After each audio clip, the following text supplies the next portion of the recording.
Hello friends and welcome to the channel. इस video के अंदर हम स्टोरेज क्लास को डिस्कस करेंगे और स्टोरेज क्लास की तफसीलात को डिस्कस करते हुए हम ग्लोबल एंड लोकल वेरिएबल्स को बना के देखेंगे और ये देखेंगे कि इन दोनों में फ़र्क क्या है और कब ग्लोबल वेरिएबल को यूज़ करना चाहिए, कब हमें लोकल वेरिएबल को यूज़ करना चाहिए। अब अगर हम ज़रा गौर से देखें तो ये वही सिंपल वेरिएबल डिक्लेरेशन है। इसमें हमारे पास डेटा टाइप है, उसकी वैल्यू है और वेरिएबल का नाम है। तो जब भी हम किसी भी वेरिएबल को डिक्लेयर करते हैं तो यूँ समझ लीजिए कि उस वक्त हमारे पास दो फीचर्स क्रिएट हो जाते हैं। एक तो हो गया उसकी सिंपल टाइप, जिससे हमें पता चलता है कि ये वेरिएबल कौन सी डेटा टाइप को एक्सेप्ट करने वाला है और इसमें किस किस्म का डेटा रखा जाता है। तो ये चीज़ जब हम वेरिएबल को डिक्लेयर करते हैं उसी वक्त ही मालूम हो जाती है कि ये वेरिएबल किस किस्म का डेटा रख सकता है। उसके साथ ही एक और चीज़ भी उसी वक्त डिक्लेयर हो जाती है जो प्रोग्रामिंग के अंदर जो है वो सेव हो जाती है। यूँ समझ लीजिए कंपाइलेशन के दौरान जब हम इसको इस्तेमाल कर सकते हैं वो कहलाती है स्टोरेज क्लास। अब स्टोरेज क्लास से हमें क्या पता चलता है? स्टोरेज क्लास से हमें पता चलता है कि उस वेरिएबल का लाइफ टाइम कितना होगा और हमें पता चलता है कि उस वेरिएबल का स्कोप कितना होगा। अब ये लाइफ टाइम और स्कोप क्या है? लाइफ टाइम ये कहलाता है कि जो वेरिएबल आपने जब डिक्लेयर किया उसी वक्त ही डिसाइड हो जाता है कि वो वेरिएबल हमारे पास मेमोरी में कब तक रहेगा और कब उसको मेमोरी से डिस्ट्रॉय कर दिया जाएगा। ये चीज़ वेरिएबल को डिक्लेयर करते वक्त जो है वो यूँ समझ लीजिए मालूम हो जाती है। आप जिस हिसाब से डिक्लेयर करेंगे उसी हिसाब से वेरिएबल का लाइफ टाइम डिसाइड किया जाता है। दूसरी चीज़ होती है स्कोप। स्कोप ये डिटरमाइन करती है कि आपके इस वेरिएबल को जो आपने डिक्लेयर किया है, आपको पूरे प्रोग्राम का कौन कौन सा पार्ट इस वेरिएबल को एक्सेस कर पाएगा। मिसाल के तौर पर आपने एक वेरिएबल डिक्लेयर किया फंक्शन मेन फंक्शन के अंदर और आपने यूज़र डिफाइन 2-3 फंक्शन बना दिए। तो अब आपको कैसे पता चलेगा कि जो वेरिएबल आपने मेन फंक्शन के अंदर बनाया वो उन फंक्शन के अंदर भी एक्सेसिबल होगा या नहीं, ये उसका स्कोप डिसाइड करेगा। और स्कोप कैसे पता चलता है? स्टोरेज क्लास से। और स्टोरेज क्लास कैसे पता चलती है? जिस जगह आप वेरिएबल को डिक्लेयर करते हैं। अब ज़रा इस पूरी तमाम सिनेरियो को हम प्रोग्रामिंग में इस्तेमाल भी करके देखेंगे, मगर उससे पहले ज़रा हम ये डिसाइड कर लें कि स्टोरेज क्लास में कौन कौन सी टाइप्स होती हैं। तो स्टोरेज क्लास में हमारे पास लोकल वेरिएबल होता है, ग्लोबल वेरिएबल होता है और स्टैटिक लोकल वेरिएबल होता है।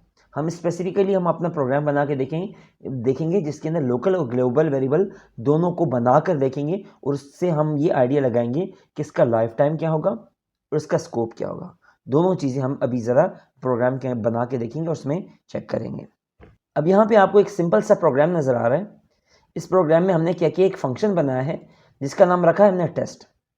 और टेस्ट फंक्शन के अंदर क्या हो रहा है? कुछ भी नहीं, एक सिंपल सा वेरिएबल प्रिंट हो रहा है।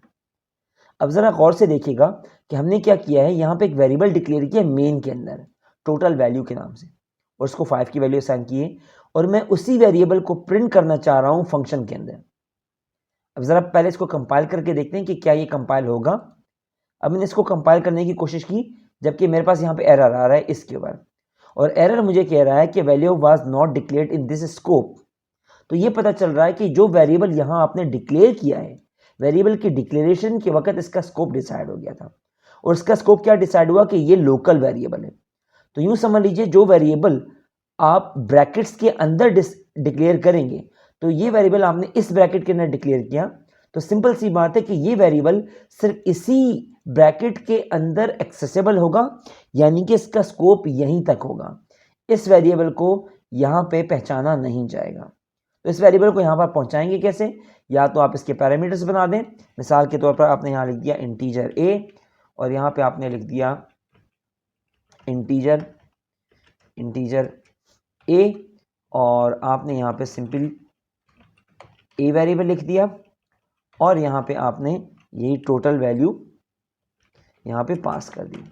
अब जब मैं इसको कॉल करूँगा तो क्या होगा, क्योंकि टोटल वैल्यू के अंदर 5 रखा हुआ है, 5 की वैल्यू यहाँ पास हो जाएगी और जब यहाँ पर आएगा फंक्शन के अंदर तो ये 5 की वैल्यू यहाँ पे a कहलाएगी और यहाँ पे सिंपल a प्रिंट हो जाएगा और हमारा प्रोग्राम जो है वो उसी लोकल वेरिएबल को इस्तेमाल करते हुए लोकल वेरिएबल फंक्शन को पास किया और फंक्शन ने इसको सिंपली इस्तेमाल कर लिया। इस तरीके से भी आप कर सकते हैं। तो दूसरा तरीका कार क्या है? दूसरा तरीका कार ये हमारे पास इसी को रिजॉल्व करने का, जो कि ग्लोबल वेरिएबल में आता है।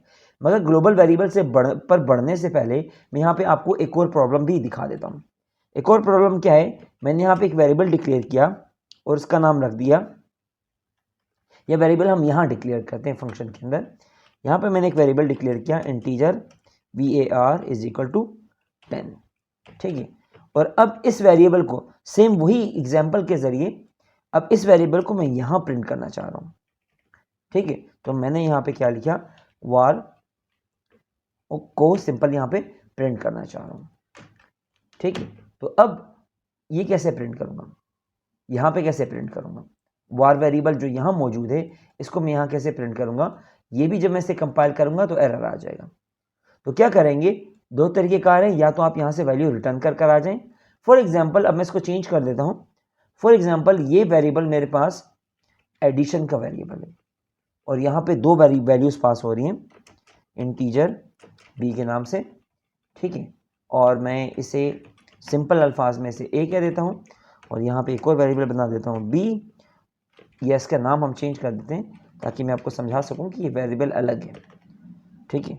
और यहाँ पे हमने इसको रख दिया नाम इसका y और इसके अंदर वैल्यू हमने रख दी 10, ठीक है। और क्योंकि हमने यहाँ पे चेंजेस किए हैं तो सेम चेंजेस हम यहाँ पे भी कर देते हैं, ठीक है। और इसके फंक्शन कॉल का नाम भी हम ऐड रख देते हैं। अब सिंपल क्या हो रहा है, इस लाइन को फिलहाल के लिए छोड़ देते हैं हम।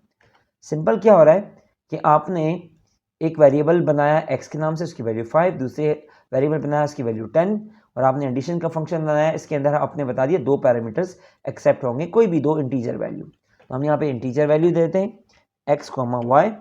अब ये x, y यहाँ पे जो ट्रांसफर होगा, x यहाँ पे a समझा जाएगा, y यहाँ पे b समझा जाएगा।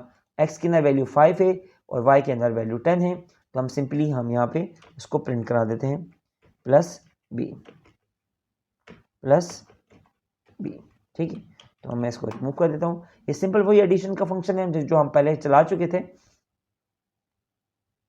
अब मैं ये चाह रहा हूँ कि ये जो 10 है वैल्यू सम है, मैं इसे यहाँ प्रिंट ना करूँ बल्कि मैं इसे यहाँ प्रिंट करूँ, सी आउट, ठीक है। और मैं यहाँ पे प्रिंट करूँ जो इन दोनों का एडिशन है, मतलब a प्लस b। ये जो वैल्यूज a और प्लस b हैं ये मैं यहाँ प्रिंट करना चाह रहा हूँ। अब मैं कंपाइल करूँगा तो मेरे पास एरर आएगा क्योंकि यहाँ पे ये एक्स वाई के नाम से डिक्लेयर है। तो सिंपल इसका सोल्यूशन क्या कर सकते हैं, आप इससे बना दें एक और सोल्यूशन कि आप इसे बना दें इंटीजर, ताकि ये इंटीजर को रिटर्न कर रहा हो और यहाँ पे भी आप रख दें इंटीजर और यहाँ पे आप सी आउट ना करें बल्कि आप रिटर्न कर दें, ठीक है। और सिंपल आप यहाँ पे यही फंक्शन जो आप यहाँ कॉल कर रहे हैं, अब आप इसको सिंपल यहाँ पे चला दें। मैं आपको फिलहाल सिंपल सॉल्यूशंस बता रहा हूँ कि इसके सॉल्यूशंस क्या हो सकते हैं। अब देखें वही वैल्यू है एक्स और वाई की फंक्शन के अंदर पास की, फंक्शन के अंदर फिलहाल तो मैंने एडिशन का सिंपल सा फंक्शन लाया है, मगर यहाँ पे कोई भी कंप्यूटेशन हो सकती है। अब फॉर एग्जांपल आप कॉस थीटा की कोई वैल्यू फाइंड कर रहे हैं, कोई एक एंगल फाइंड कर रहे हैं, कोई भी कंप्यूटेशन मुश्किल से कंप्यूटेशन हो रही है और उस कंप्यूटेशन का आंसर ऊपर वापस आप मेन में लेकर आना चाह रहे हैं, तो आप क्या करेंगे, सिंपल से रिटर्न करें। अब ये रिटर्न होगी, यहाँ वैल्यू आ जाएगी और वह आपके पास वैल्यू पहुँच गई, ठीक है। तो ये एक तरीका कार ये हो गया। अब मैं एक और मेथड आपको मैं यहाँ पे समझाने की कोशिश करूँगा, बहुत ही आसान तरीके कार हम इस्तेमाल करेंगे। अब मैं ये वैल्यू यहाँ पे डिक्लेयर नहीं करता, ठीक है। अब मैं इसको लोकल नहीं बनाता, मैं इसको ग्लोबल वैल्यू बनाता हूँ। ग्लोबल वैल्यू हमेशा मेन से पहले डिक्लेयर होती है, ठीक है। तो अब मैं आपको यहाँ पे यूज़ करके दिखाता हूँ, ठीक है। अब मैंने यहाँ पे ये वैल्यू यहाँ पे इस्तेमाल कर ली और मैं अब इसको वापस वर्ड में कन्वर्ट कर देता हूँ, ठीक है। यहाँ पे मैं इसको वापस वर्ड में कन्वर्ट कर देता हूँ क्योंकि मैं रिटर्न नहीं करना चाह रहा, ठीक है। वर्ड में कन्वर्ट कर दिया और अब मैं यहाँ पे कॉल भी नहीं करा, फंक्शन कॉलिंग भी नहीं करा, इसके पैरामीटर्स भी हटा देते हैं, ठीक है। यहाँ से भी मैंने पैरामीटर हटा दिए और यहाँ से भी हटा दिए। मैं कर क्या रहा हूँ आपको अभी थोड़ी देर में बता देता हूँ, ठीक है। और मैं यहाँ से ये भी हटा देता हूँ। अब इसको हम कर देते हैं x, इसको कर देते हैं y और यहाँ पे हम कर देते हैं सी आउट। अब ज़रा देखिए हो क्या रहा है। आपने मेन के अंदर सिर्फ ऐड का फंक्शन कॉल किया है, ये दोनों वैल्यूज ग्लोबल हैं। ग्लोबल का मतलब ये है कि अब ये x की वैल्यू यहां पर भी एक्सेसिबल होगी, यहां पे भी एक्सेसिबल होगी, ठीक है। तो अब आपने जब इसको कॉल करना है तो क्या होगा, ये x की वैल्यू यहां ऑटोमेटिक पहुंच जाएगी, यहाँ b x की वैल्यू ऑटोमेटिक पहुंच गई, और यहाँ पे इन दोनों का आंसर जो है वो प्रिंट हो जाएगा। सिंपल प्रोग्राम हमारा अब बिल्कुल सही चल रहा है। तो ये ग्लोबल वेरिएबल का कॉन्सेप्ट है। यहाँ पे जो आपने बनाया, ग्लोबल वेरिएबल्स का लाइफ टाइम पूरे प्रोग्राम का होता है कि जब तक पूरा प्रोग्राम चलता रहेगा ये वेरिएबल्स मेमोरी में मौजूद रहेंगे, जबकि जो लोकल वेरिएबल होते हैं उनका मेमोरी में वो तब तक रह सकते हैं जब तक आपका फंक्शन चल रहा होता है, ठीक है। ये दोनों का लाइफ टाइम और स्कोप दोनों में डिस्कस कर लिया। अब एक और भी आपको काम करके दिखा देता हूं। यहां पे मैंने सम के नाम से वेरिएबल बना दिया। तो अगर मैं यहां पे कुछ ये कर दूं, सम इज इक्वल टू, अब यही सम का वेरिएबल है, यहां पे कैलकुलेशन हो रही है और वापस आप ऊपर सम के वेरिएबल को प्रिंट कर रहे हैं, जो कि पहले विदाउट ग्लोबल जो है पॉसिबल नहीं था, अब पॉसिबल है। सम का वेरिएबल यहां पे डिक्लेयर है बाहर, और सम का वेरिएबल यहां पे भी एक्सेसिबल है, यहां पे भी एक्सेसिबल है, ठीक है। तो अब ये दोनों में एक्सेसिबल है, सिंपल आपका सम यहां पे भी प्रिंट हो गया। तो ये मैंने एक ही प्रोग्राम को मैंने मुख्तलिफ तरीकों से ग्लोबल और लोकल वेरिएबल्स को इस्तेमाल कर करके मैंने आपको समझा दिया कि ग्लोबल वेरिएबल किस तरह इस्तेमाल किए जा सकते हैं, लोकल वेरिएबल किस तरह से इस्तेमाल किए जाते हैं। और अब ये ज़रा समझ लें कि लोकल हम क्यों बनाएंगे, ग्लोबल हम क्यों बनाएंगे। हम ये भी नहीं कर सकते कि सारे के सारे वेरिएबल्स को हम मेन से पहले डिक्लेयर कर दें। क्यों नहीं कर सकते, क्योंकि मैंने अभी आपको थोड़ी देर पहले बताया था कि जो ग्लोबल वेरिएबल होते हैं इनका लाइफ टाइम पूरे प्रोग्राम की लाइफ टाइम के हिसाब से होता है।